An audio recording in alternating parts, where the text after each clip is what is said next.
Welcome to Full Throttle, the Presidio Group's automotive industry podcast. I'm your host, Jason Stein, Managing Director at Presidio. Sometimes a career is more than a trajectory. It's a calling. For years, every December, the question circled quietly inside Charlotte boardrooms. Would Jeff Brown stay put, or would he one day chase something new? He always had the same answer. If Mr. Hendrick called, that's a call I would take. That call finally came, and today Jeff Brown is president of Hendrick Automotive Group, overseeing a $13 billion powerhouse of more than 10,000 teammates. But more than that, he's carrying forward a culture defined by humility, hustle, and high performance. After years as Ally's CEO and a longtime partner to Hendrick, as both a financial provider and sponsor of the number 48 car, Jeff's move wasn't just professional, it was personal. And in many ways, it was inevitable. Now, Jeff Brown leads with the same consistency, culture building, and team-first focus that have made Hendrick a dominant force on the racetrack and in the showroom.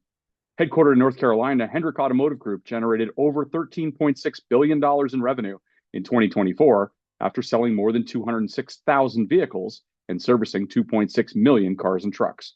Representing 132 franchises and 26 manufacturer nameplates from the Carolinas to California, Hendrick Automotive Group is the largest privately held automotive retail organization in the United States.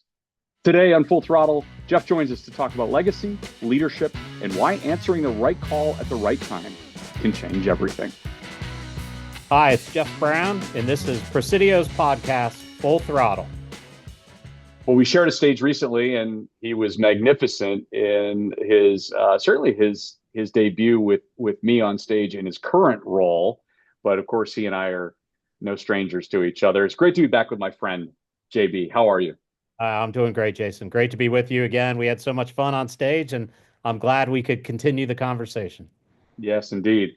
The May 7th Presidio U.S. Auto Retail Conference, where you talked a lot about your transition to the role that you're in right now. And I think probably for everybody listening to this, perhaps those who were not in Dallas, I think it's helpful to talk a little bit about what that transition's been like. Most of us have known you in your previous role, of course, for a long time with Ally Financial. But if you could just give us a little bit of an overview of what life is like now. You had a name tag on just before we started recording this. You're a dealer. You're a dealer guy. That's right. That's right. I'm full on auto dealer, client facing. I love it. It's been a great transition for me, and obviously just with an incredible organization, being a part of the Hendrick Automotive Group and really working for one of the greatest guys, whether it's in the auto industry, motorsports industry. I just work for a heck of a guy in Rick Hendrick. And I, often describe him. He was kind of like a father figure in some sense. He was a mentor, a teacher, a friend, and he just now happens to be my boss. But, obviously, Mr. H and I were very close during that time. I was at Ally, and Ally obviously having a big banking relationship with Hendrick Automotive Group, being one of the sponsors on the number 48 car. And we just got to really know each other, align on leadership philosophies, align on people, align on how we looked at the world, really from the business lens, and really being people first leaders, really recognizing you take care of your people, the rest takes care of itself. And so from a lot of respects, the transition's been pretty easy from that cultural leap, which you often wonder when you're coming into an organization near the top.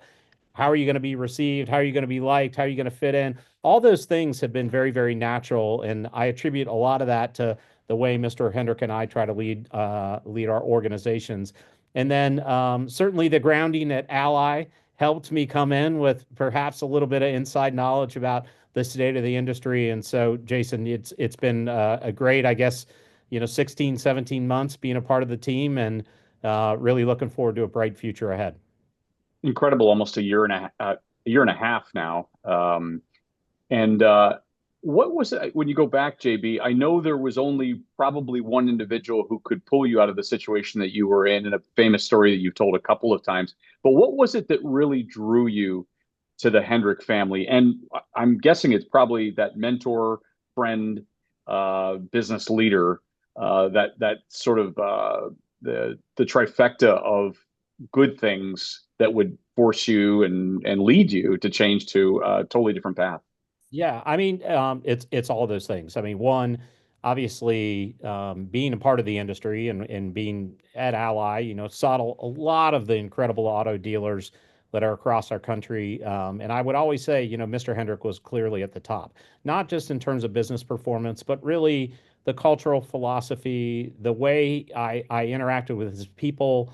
It was just, you could see what an amazing organization it was. And then I always used to joke with friends and say, there's really only one phone call I'd take if Rick Hendrick ever called, that's a phone call I was going to take. And then, sure enough, in January of 2023, Mr. Hendrick reached out as he was starting to contemplate what he describes as kind of the next 50-year evolution for the company. Mr. Hendrick will turn 76 on July the 12th of this year, and I think he started to contemplate long term where the company was going. And it was really an honor and a huge blessing for me to be considered being a part of that and help to lead Hendrick in the next chapter. And one of the things, I loved at Ally, we were a publicly traded company. We took the company public, but often there are a lot of pressures that come to having to manage on a quarterly cycle. And one of the big advantages that I saw at Hendrick was, Mr. Hendrick always thinking this long horizon.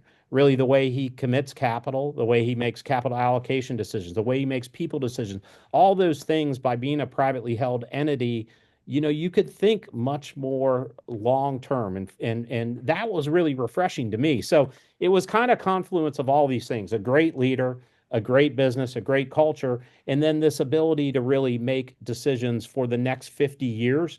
That was really attractive for me, and again, it's been a great experience so far coming into the company. What's the biggest transition, JB, in moving over? Yeah, I mean, I would say this company is extraordinarily successful through a lot of disciplines and a lot of routines. Last year, nearly $14 billion in revenues, and there are a lot of great processes in place. There's a lot of great communication routines in place, and I think that's very healthy. That's very important. The business is it's a monster. It's a machine in what it's done. But I think trying to start to chart out how we can use technology, how we can enhance our routines, how we can do the little things to really starting to achieve that second curve or that next curve of growth, I think is one of the things that I'm very focused on. So what are the ways we're using technology? What are the ways we're using data? All those things, and really starting to think through how consumers transact. If you look at the new entrants into the world of automotive retailing and some of the digital entrants, what are the opportunities that we have that we can learn from them to better position and better digitize our business to position it better for the future going forward? And you're growing. Some recent news, even that you had acquired Love Automotive in Columbia, South Carolina, really strengthens Hendrick's presence now in the state with I think that was the 13th dealership. It included Love Chevrolet, Love GMC, and a return to the Columbia market where, interestingly, Mr. Hendrick operated Rick Hendrick Honda from 1979 to 2001. So you are looking at new avenues and ways to grow the business, JB.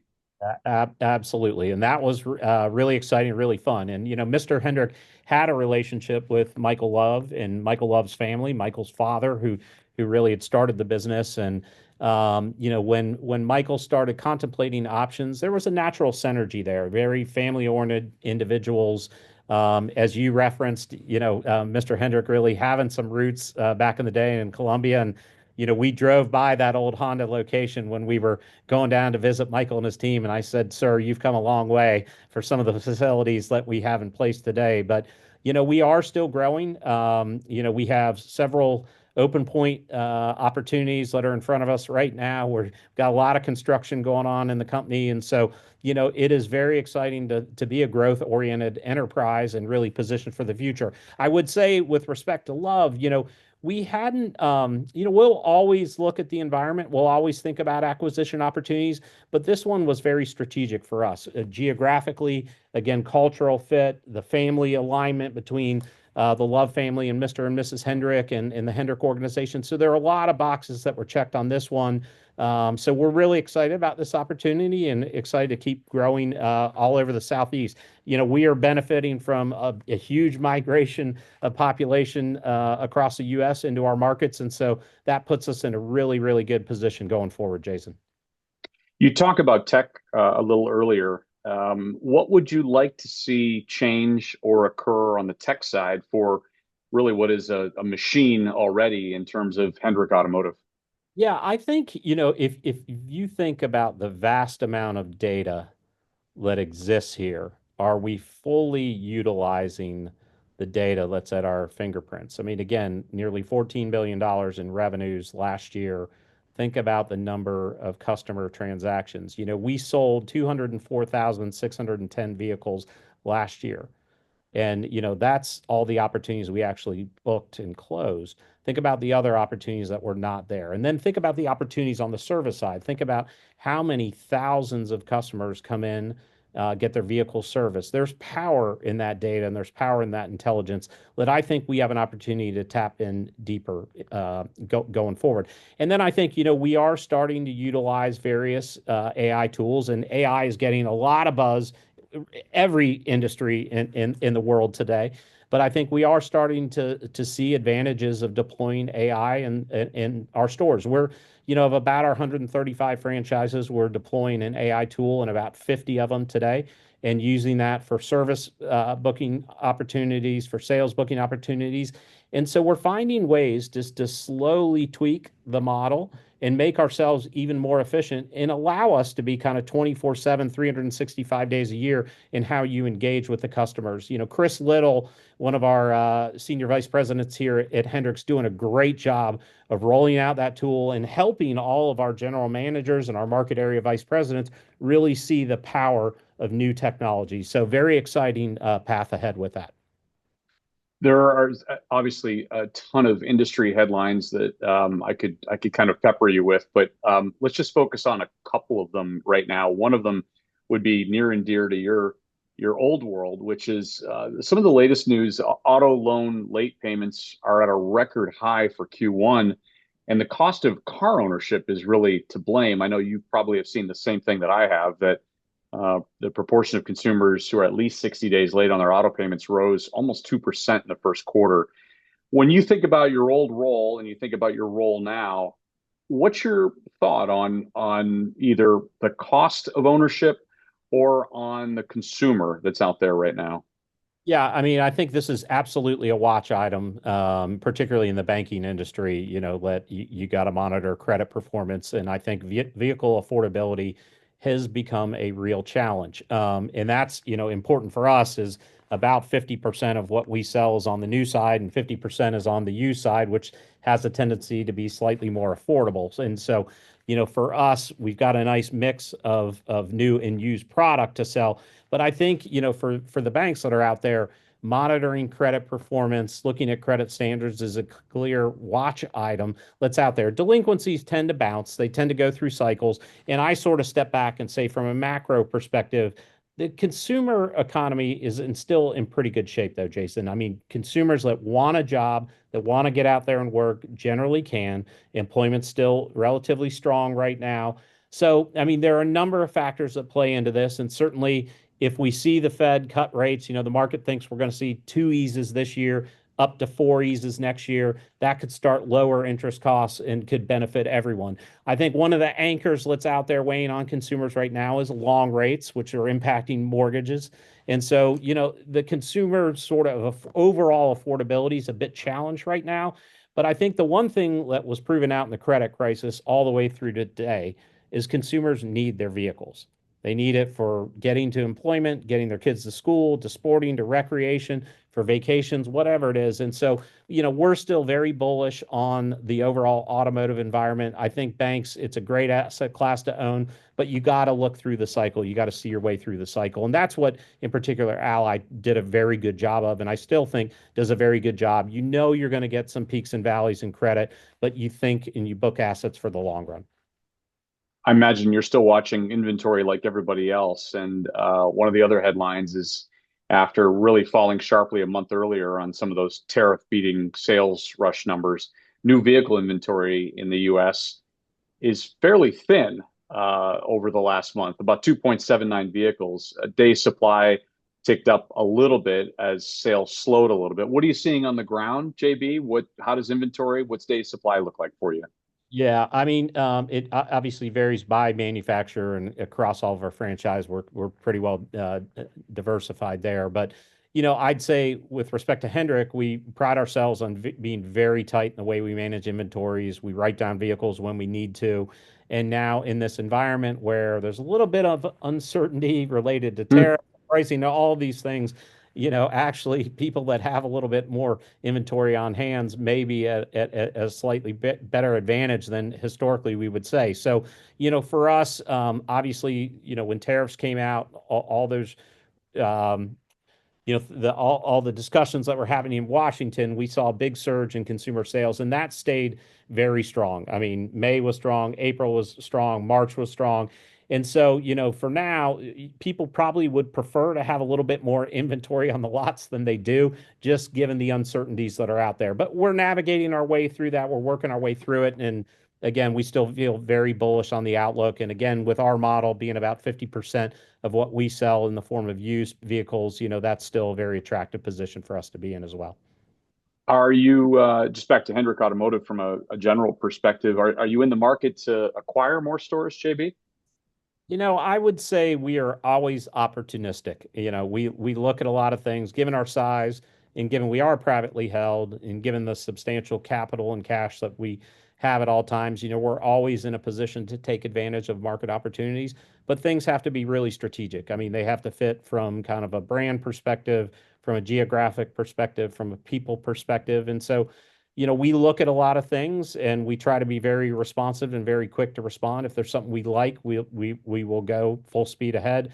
If there's something that's just not the right fit, we'll respond accordingly and quickly. We don't want to waste anyone's time. But, for us, Mr. Hendrick really charges us with being growth oriented. And so whether it's acquisitions, whether it's new points, whether it's service expansion, body shop expansion, parts expansion, all those things, ADI expansion, we still are very much in growth mode right now, Jason. Final thing, JB, you have said before, culture drives all things. Culture is something that needs to be cared for, nurtured, talked about every single day of the year by every single teammate, and that you embrace every single day and every single person as a learning opportunity. Tell me a little bit more about the culture that you've learned that I'm sure you guessed was there, but are now living it within Hendrick. Yeah, I mean, it's just such a people first organization, and it really starts what I say, and this may sound, this may come off the wrong way. It starts at the bottom.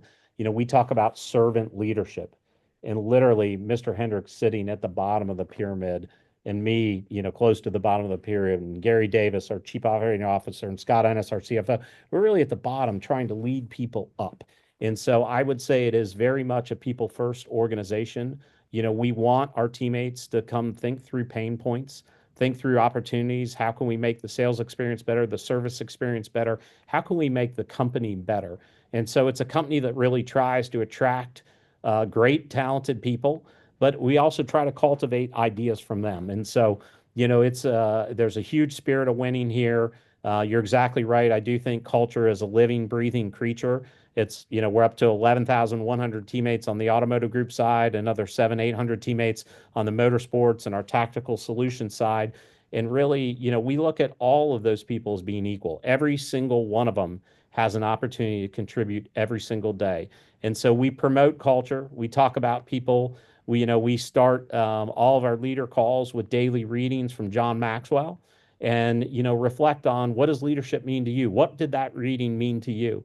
And really that creates this, uniform ability where everyone has an opportunity to share how were they impacted and how can they become a better leader. And so when you emphasize that every day, it creates a really powerful culture. It's something I'm very proud to be a part of. And again, excited to help lead that into the next 50 years. One final thing, I would be remiss if I didn't mention your Memorial Day double that you did, which is all part of being in the Hendrick organization. You mentioned motorsports a minute ago, which made me think of it. But you went from Charlotte to Indy to Charlotte all in one day, didn't you? Yeah, it was an exciting day. And what an incredible day. Few airplanes, I think 4 helicopter rides, but we didn't get the results at either the Indy 500 or the Coca-Cola 600 that we wanted, but it was just an incredible day of racing. We got on the ground early in Indianapolis, put on Monaco, so was watching the F1 race from there, and then obviously, we're excited to get out and see Kyle Larson try to do the full 1100. And Kyle's an incredible driver and represented our organization really, really well. While he didn't get the results he wanted, he's a champion in and outside of the track. And so it was a great day, huge bucket list item for me, and was excited to be a part of it and honored to be a part of it. Amazing. We're so happy to see you doing so well within a fantastic organization. And JB, great to be with you again. Thank you for what you have delivered to our audiences, both on May 7th and also here. And just great to see you again, my friend. Great to see you, Jason. Thank you very much for the opportunity. I appreciate it. Thank you. That's the 49th episode of Full Throttle. A special thanks to my guest, Hendrick Automotive Group President, Jeff Brown. Thanks for listening. For a library of these episodes with industry leaders, go to thepresidiogroup.com. You can also find a library of these shows on the Presidio Group's YouTube channel. I'm your host, Jason Stein. We'll talk to you again next time.